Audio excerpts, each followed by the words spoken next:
Welcome to Writer's Life, a place you get the sight, sound, smells, taste in my particular writer's life and where you get the truth about the writer's life. Smack the like button, push the bell for notifications so that you don't miss out on one single exciting video. And don't forget to like this. Helps the algorithm, helps me. So I need a haircut. Plus I have a little bedhead because I took a nap. I haven't been around lately because I've been taking care of stuff from since I got home from Italy, like for my mom, and it's just been crazy without going into details. But today I think was the last meeting for a while, and I don't have to worry about that for a while. So I would be remiss, however, if I didn't come online right now and talk about Terminal Moonlight up there, which was just nominated for an ITW Thriller Award, which would be my second. In this case, it's nominated in the Best Series Novel category. When I won in 2016, there's the Thriller Award right there, and the book that won it, Moonlight Weeps. That one for the best original paperback novel. So thank you, ITW, and all my peers who voted on this. I'm thrilled, no pun intended. Absolutely thrilled. I honestly thought after Moonlight Weeps won the Thriller Award and the Seamus Award, that, lightning wouldn't strike three times or something like that, whatever the cliche is. Especially because back when I won those awards, I was like 80% traditional and 20% independent. Now I'm 80% independent and 20% traditional. And I always got little things going on here and there with other partnerships and little pubs here and there. And we just got a call from a producer and all sorts of stuff like that. So, but all that's under, not to be spoken about yet, because maybe nothing will happen, maybe something will. But in any case, again, I'm really happy about this. Looks like I'll be going to Thriller Fest this year. So if you're going, say hi to me, buy me a beer, and you'll be able to get the new edition of Terminal Moonlight there. Unfortunately, Down and Out has gone out of business. So I have published a second edition. It's basically identical to the first, so nothing much change there. But Down and Out will still get credit for the win if that's what happens. Going up against Robert Cray, a couple other big hitters. But I guess I'm up there with them these days, I guess. Like it's kind of weird to think about it like that, I guess. I feel like I still got a shitload to learn and a ton of stuff to accomplish. So, and that's the way you should always think about things, kids, right? But interesting, quick little story here. Like when I wrote Moonlight Weeps, I was actually, and I reflected this in the manuscript, I was actually back with my ex-wife, my second one, and I sort of gave him the same issues that I was going through at the time, or had gone through, meaning I gave them to Dick Moonlight. And then sometimes when you do that, it can come off as like self-conscious and like people won't really believe what you're writing, but it came off great.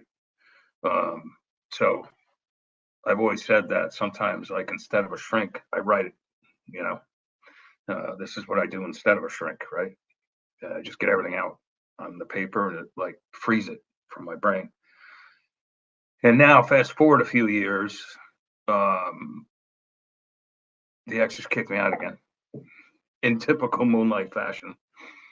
And fast forward a few years after that, and I'm sitting in front of a doctor who says, I got the big C, right? No one wants to do that or have to go through that. Luckily, mine's not like this tumor-based type thing. It's non-Hodgkin's lymphoma. Okay, so I'm not dismissing the severity of it. or the importance. But my prognosis is an excellent one, and I'm probably going to live a perfectly long life. However, I came up with the idea for the Moonlight novel when I was going through lung surgery. My lung was full of fluid, and I couldn't breathe through it. So they had to operate on it, and the operation was a success. However, I'm normally about 184, 185 pounds. That's my fighting weight because I'm a weightlifter. But I'm short. I'm only 5'7". So I tell people I'm 185 pounds, and they're like, "You're kidding." I would never have known it, which is good. Because if I weren't a weightlifter, 185 pounds would make me fat. But I still have the same waistline I had in college and high school, right? But I digress.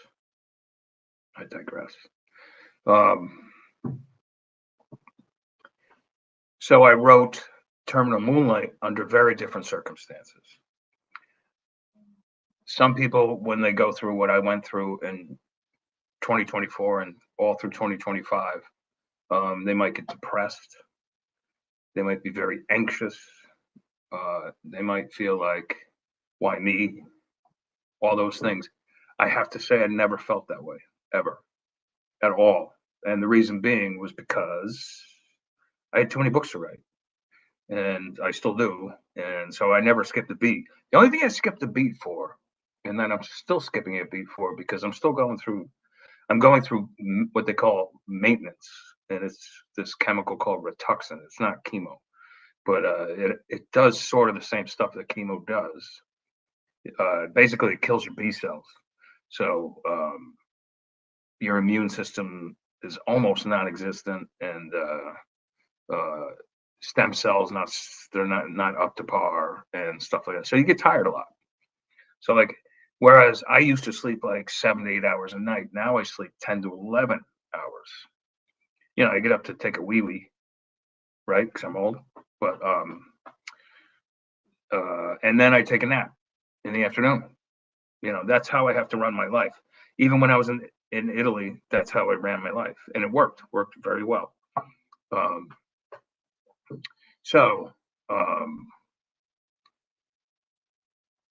But when I was sitting in that chair doing chemo, I'm like, I'm not wasting this time.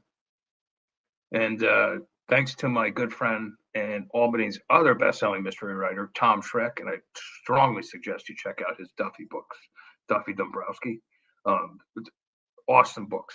Tom's a good friend, and I'm an absolute fan.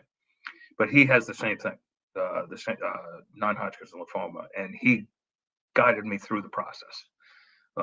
He's doing great. Can I have a long life? Same thing. And he said, Vince, you're going to get a ton of writing done. I just know you like a book. And he was right.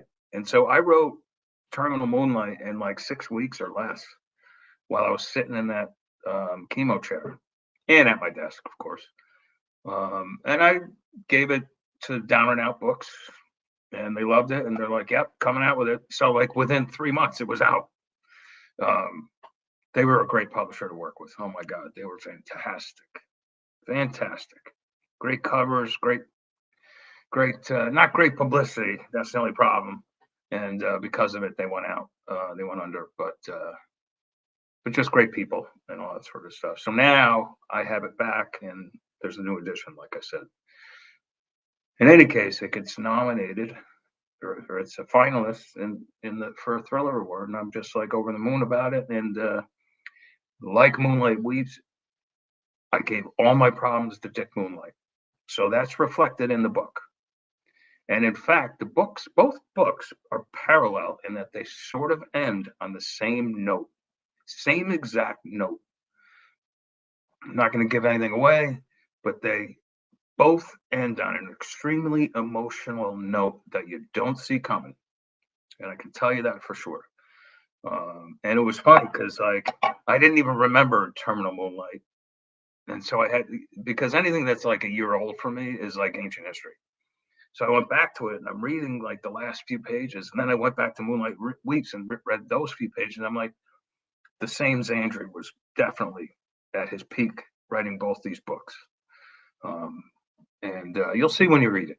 Okay, you can get Moonlight Weeps right now, or no, you can't.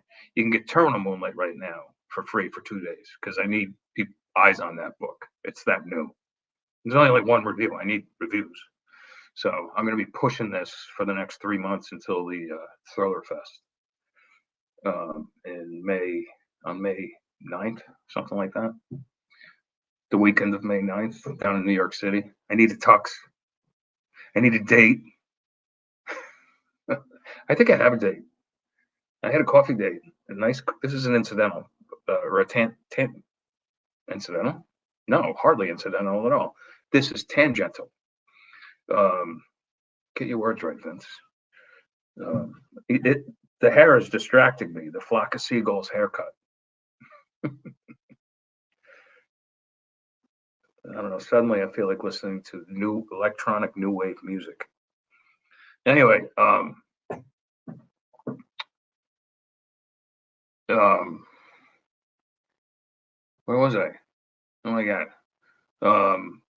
Okay. The tangent. I had a very nice coffee date on Sunday with a very nice lady who reads Rimbaud and who studied in Paris. And she's a doctor of philosophy. She writes poetry. And she's very attractive and about my age. So what's not to like? Anyway, I just thought you'd want to know that. And we kind of hit it off. I don't know what this means. Is that like hit it off in like sign language? I don't know. In any case, you can tell I'm a little giddy. I'm happy about this stuff. So anyway, that's just so like, okay, so I wrote Terminal Moonlight while doing chemo.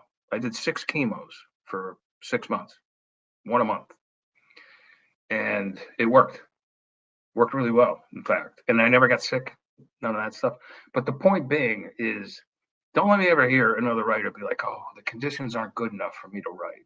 They have to be perfect. It has to be this, it has to be that, no sound, it has to be isolated in a room. I have to have this, I have to have that. I have to have the coffee at the right temperature. Bullshit. You can write anywhere under any circumstance. In fact, there's a photograph of me the morning after my lung surgery, because I don't feel anything because I got so much morphine running through me, and I'm working. I don't know if I was working on that, but I was definitely working on a story, and I was clear-headed enough to be able to do it. I had a cup of coffee next to me, and the doctor comes in, and they're like, look at this. All you bastards are still in bed. Look at him. He's up and at 'em and working. That's what they want. They want to see that. They want to see you. This is just a bump in the road, and you heal faster when you take that kind of attitude. You heal much faster because the brain goes to work on healing you. So anyway, that's all I got. I'll be back at you on Sunday with my partners in crimes, Stacy Smakowski and Troy Silence of the Lambs Lambert, to talk about our new anthology, True Romance. It's got a stellar crew of writers. We got Reed Fell Coleman, we got Charlie Salzberg, we got a whole bunch of them, and a couple of newbies too, who are unbelievably talented. So it's very exciting, and there's a new Kickstarter going on. I'll put that down there. It's if you want limited edition stuff, you want collectibles, all you book collectors out there, I'm talking to you. You don't want to miss this. There's going to be some awesome stretch goals, stuff like that. So you only got like 10 days to go. So I would get on it and get your spot now before they're gone. Mm-hmm. All right. I hope everybody's doing great. It's February 3rd. I got to pay some bills. Holy crap. That's the only problem. The only thing I'm bitching about from last year, and I like racked up a bunch of bills. because being sick ain't cheap. Trust me on that one. And they expect the bills to be paid on time. So there's that. That's life. Life's good. All right. I will talk to you guys later, and ciao.